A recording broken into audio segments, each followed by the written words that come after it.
Hello everyone, সকলোকে welcome জানাইছো YouTube channel Happy Home আসামলৈ। আজিৰ ভিডিঅ'টিত আমি আলোচনা কৰিম আমাৰ মাননীয় শিক্ষামন্ত্ৰী মহোদয়ে যেটো আমাৰ টিচাৰ ট্ৰান্সফাৰ প্ৰসেস এই প্ৰসেসটোক লৈ পেলাই আজি যিখন মিটিং কৰিলে মিটিংত কি বিষয় আলোচনা হ'ল তাকে এই ভিডিঅ'টিৰ মাধ্যমেৰে আপোনালোকৰ লগত শেয়াৰ কৰিব বিচাৰিছো। আশা কৰিছো ভিডিঅ'টো শেষলৈকে চাব আৰু সাবস্ক্ৰাইব কৰি দিব চেনেলটো যদিহে নতুনকৈ চাইছে। তো আহক এতিয়া আমি আমাৰ শিক্ষামন্ত্ৰী মহোদয়ে আজিনো টিচাৰ ট্ৰান্সফাৰ সম্পৰ্কত কি আলোচনা কৰিলে।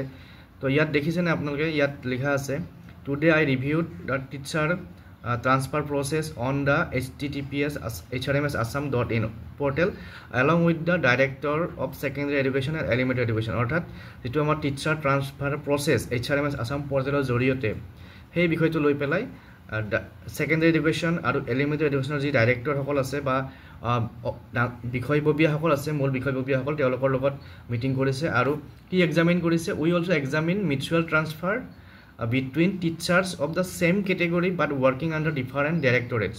তো সেইবোৰ বিষয়ত আলোচনা কৰিছে যিবোৰ আমাৰ এনেকুৱা কিছুমান মিউচুয়াল ট্ৰান্সফাৰ এপ্লিকেশন আছে যিবোৰৰ পোষ্ট সেম কিন্তু ডিপাৰ্টমেন্ট বেলেগ কোনবাই ডাইৰেক্টৰেট অফ সেকেন্ডাৰী এডুকেশনৰ আছে বা কোনবাই ডাইৰেক্টৰেট অফ এলিমেন্টাৰী এডুকেশনৰ আন্ডাৰত আছে। গতিকে তাত অলপ টেকনিক্যাল প্ৰবলেম হৈ আছে। তো এই বিষয়টো যাতে তেওঁলোকে অৰ্থাৎ ভালকে যাতে সলিউশন কৰি উলিয়াব পৰা যায় হেতু ডিসকাস কৰিছে।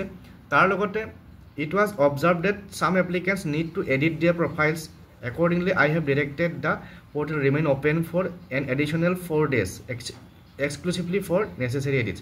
আৰু এটো লক্ষ্য কৰিছে যে কিছুমান এপ্লিকেন্টে প্ৰফাইলটো এডিট কৰিব লগা আছে এতিয়াও। গতিকে যি সকলে এডিট কৰিব লগা আছে তেওঁলোকে যাতে এডিট কৰিব পাৰে প্ৰফাইলটো সেই কাৰণে এই যেটো পোৰ্টেল আছে HRMS পোৰ্টেল পুনৰ 4 দিনৰ কাৰণে এডিশনালি ওপেন থাকিব অনলি ফৰ এডিট অপশন অৰ্থাৎ ট্ৰান্সফাৰ এপ্লিকেশন সাবমিট কৰিব নোৱাৰিব কিন্তু এডিট কৰিব পাৰিব। গতিকে এই বিষয়টো আলোচনা হৈছে। তাৰ লগতে district and block level officers have also been instructed to complete the verification application and forward them to state level committee by 10 June। আৰু যি সকল আমাৰ এপ্লিকেশন সাবমিট হোৱাৰ পিছত ডিস্ট্ৰিক্টত যায় ব্লক লেভেলত যায় তেওঁলোকে ব্লক লেভেলত আৰু ডিস্ট্ৰিক্ট লেভেলত এপ্লিকেশন বিলাক ভেৰিফাই কৰি পেলাই ষ্টেট লেভেলত অহা 10 জুনৰ ভিতৰত ষ্টেট লেভেল কমিটি লৈকে সাবমিট কৰিব লাগিব। গতিকে এইখিনিয়ে হৈছে আজিৰ যি ট্ৰান্সফাৰ সম্পৰ্কীয় মিটিং হৈছিল শিক্ষা বিভাগৰ সেই মিটিংখনৰ আলোচনাৰ বিষয়বস্তু।